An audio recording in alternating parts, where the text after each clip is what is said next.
ইট করা পোড়া মিস্ত্রি মনে করে ভালো করেই পুড়ছে। ইটা দেখতেছি সেই সুন্দর বাড়াইতেছে। ম্যানেজার সাহেব দেখেন এই দেখেন ইন্না ইয়েছি দেখেন কামলারা দেখেন আপনার ইন্না কি করে ফলাইছে দেখছেন খালি মনে হয় টাকা আপনি খালি বোকা দেখাবো কি বলে সেই পারলি সারা জানেন আমি কিছু আর বুঝতেছি দেখেন না। এই দেখেন পয়লাপুর ইন্না ইট পুটছে নেই জানেন তো ইট পুটছে খালি আমার মনে হয় টিয়াটি বোকা জানিছে কাঠের গুঁড়ো দিয়ে দেখে কাঠের গুঁড়ো দিয়ে উঠতেছে আমি দিছেন কয়লা টিয়া উঠতেছে কাঠের গুঁড়ো দিয়ে বুঝতে পারছি আর এক ম্যানেজার আছে তো আমি নানান কাজে ব্যস্ত থাকি সেই কারণে দৌড়াতে ভাড়ারও বেশি আসা হয় না। কি মানে করছে ওরা টাকা তো আমি আর কম দিনে। তা আমার কথা ঠিক আছে আমার নন চলেন দেখ যে ওই আমি কি পুরো দুঃখ দেখা নিয়ে আসি হ্যাঁ চলো দেখি। চলে আলি দেখ যে বাবু আমি দেখতে নিয়ে আসি মনে হইলে না আমার থাকিয়া আমার মাঝখান থেকে আমার লাস্ট কিছু গড়াই গেছে না এই গানটা একটু গড় আছে চলো আগে তুমি।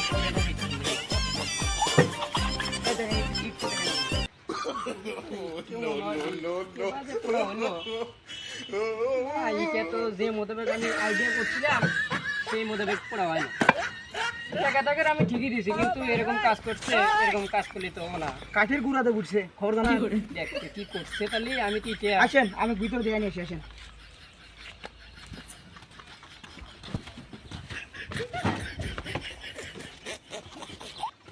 কেন অবস্থা দেখেন কি অবস্থা কি পড়ছে আর কিছু বুঝি না আমি।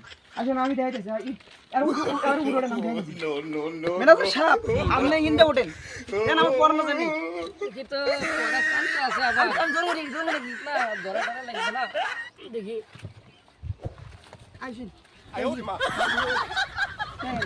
অবস্থা দেন এনে কি অবস্থা দেন ম্যানেজার সাহেব দেন ওই দেন কামলাই দেন ভার থুইয়া দেন কেবল বলাইছে দেখছেন খবর আমি কিছুই বুঝতেছি না। আমি টাকা পয়সা তো ঠিকই দিই কামলাক মনে কয় পারিশ্রমিক দেয় না সেই কারণে মনে হয় পড়াই পারেক সময় দিছে ওই যে কুদ্দুস আছে ওই লোক ওই যে রবি শেখের ওই লোক ডাইনাত হ্যাঁ। কুদ্দুস ওই কাম হলো কামলা টিয়া বসে দানা আমি শুনছি জানেন এক অবস্থা হয়ে গেল দেখি চলো তো। আসেন লাস্টে আর হ্যাঁ আপনি কার আমাকে কি ফাঁসাইবো লাস্টে দিয়ে নানি জমি বেঁচে দেন একটা ভাঙা ঘর আছে সে সুন্দর আমার ওটাও যায় তাহলে আমার আর কিছু নাই বোঝা গেছে তো ওই বিষয়ে ধরা দিতেছে। এখন আপনি পিস ধরে গেলেন ভোগিল তাহলে আর এই ম্যানেজারি করার তো না হয় ভালো মানে আপনার ম্যানেজারি করার তো না হয় ভালো ম্যানেজার সাহেব নন ওই লোক রবি শেখের হাতে বিহার আসে চলেন দেখো ওরা আসি চলো লাস্টে গরিবের গানে গাই নো চলো খালি চলো দেখি মদনের সাথে দেখা করে। ম্যানেজার সাহেব খারাপ আমি দাঁড়াই আমি নামি কি করি আসো খালি চলো দেখি। আসেন আসেন আসেন আসেন আসেন আসেন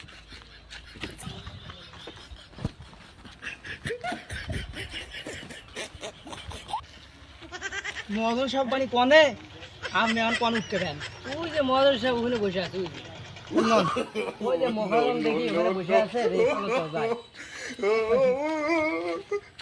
মদন সাহেব আসসালামু আলাইকুম। ওয়ালাইকুম আসসালাম, কেমন আছো তোমরা? আলহামদুলিল্লাহ ভালো আছি। আপনি কেমন আছেন? ভালোই আছি। কাম কাজ কিরকম করছে? ভালো দেখাশোনা কি ঠিক মতো করতেছো তোমরা?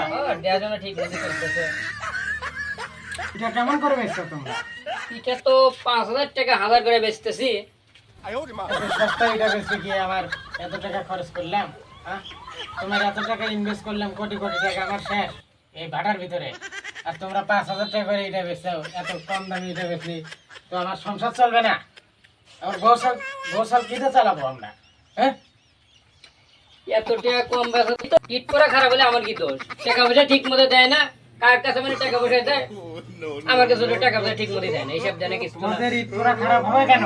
তোমাদের প্রতিদিন 30 টন করে কয়লা দিচ্ছি আমি, আর 30 টন করে কয়লা তোমরা কি করতেছ? 30 টন করে কয়লা দিয়ে তো আমরা ঈদ ভালো বানাতে পারতেছ না। আমার ব্যবসা তো একবার চাঙ্গে উঠে গেল। শোনেন রবীন শেখ শোনেন আপনার ওই পুরো মিস্ত্রিতে হুসকে দেন গা কাঠের গুঁড়োতে পড়ে জানান খবর জানান আপনার কয়লাটা যায় কোনে? কয়লাটা যাই কোন এটা আমি যার দায়িত্ব দিচ্ছেন আমি তাক কোন তাহলে আমার ম্যানেজার কি কয়লা চুরি করতে বেচতেছে নাকি? তোমার প্রতিদিন 30 টন কয়লা আনার জন্য আমি টাকা দিতেছি, 7 লক্ষ টাকা দিয়েছি তোমাকে আমি কালকে। তুমি টাকা গুলো কি করলে? এই কাঠের গুঁড়া দিয়ে ইটা পুরো ইটা সব পোড়া মাটি বাড়াইছে। আমার ব্যবসাতে একবার দেখতেছি শেষ হয়ে গেল। মানে টাকা তো আমি ঠিক মতো দিছি ওই ম্যানেজারে। টাকা ওরা যদি এখন করে নিয়ে আসা আমাদের কাঠের করে নিয়ে এসে এই দোষটা আর আমার না। তাহলে এমন করলে কি আমার বাটা চলবে নাকি? চলেন ঈদ দেখি দেখ কেমন করা হয়েছে।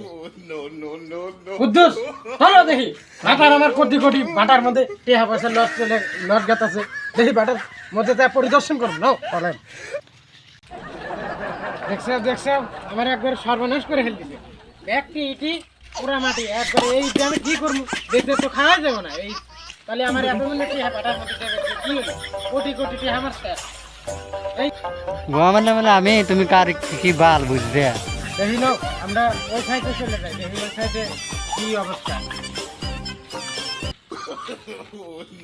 দেখছো, এই গুলো তাও আমার এই গুলো সর্বনাশ করে ফেলতেছে গো, একবারে সব পড়া মাঠে এই গুলো আমি বেচা খাবো, এই গুলো কেমন করে বেচা খাবো আমি, হ্যাঁ?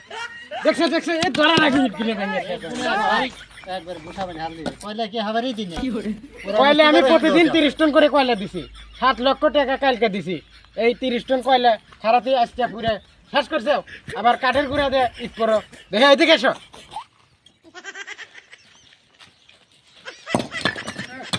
বাল কামার মু 1,000 টাকা দেন না করে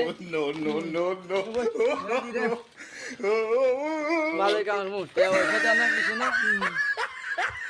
দেখি ভিতরে যাবো না, বাটার ভিতরে যায়, দেখি কাম করতেছে নাকি, দেখি হাজার এসো দেখি হাজার। কামলারা কোথায়? কামলারা দেখতে পাচ্ছি না তো, কামলাদের ওই যে কামলারে বসে আছে। এই তোমরা কাম বাদতে বসে আছো কেন? এই ম্যানেজার সাহেব কাম বাদতে বসে আছে কেন? তুমি দেখো না কেন? আমি কেবল দেয়া ঠিক আছে। দেখাই যায় না, টাকা না দিলে তাহলে কাম করবো কেবারে? টাকা তো আমি ঠিক মতো দিছি। তাহলে কি কারো গেছে কোনে? ঠিক মতো দিছ, টাকা ধরা নাই তো। তোমরা যা পাইছো কি? টাকাটা আমার টাকা পাই নাই। ম্যানেজার টাকা আমি দিয়ে দিছি। তাহলে ম্যানেজার এই তোমরা কাম করো, টাকা দেওয়া মানে সমস্যা নাই। ওই ম্যানেজারের কাছ থেকে দেখি শুনে আসি, ওর কাছকে বাটার ভিতরে পড়া দিব না। চলো চলো কিলিং এর রুম চাই ঘুরে আসি। আমার মনে হয় কি জানেন, হিসাবে মনে হয় যদি বসে আসতে তাহলে আমার মনে হয় সর্বনাশ। তাই তো দেখতেছি। কুদ্দুস দিবার জরিয়া আমাকে দুজনে দু ফাঁসিয়া বুঝছেন আপনার লন দিয়ে উপরে যাই দেখি উপরে যাই। দেখি আমার হিসাবে দেখি সর্বনাশ।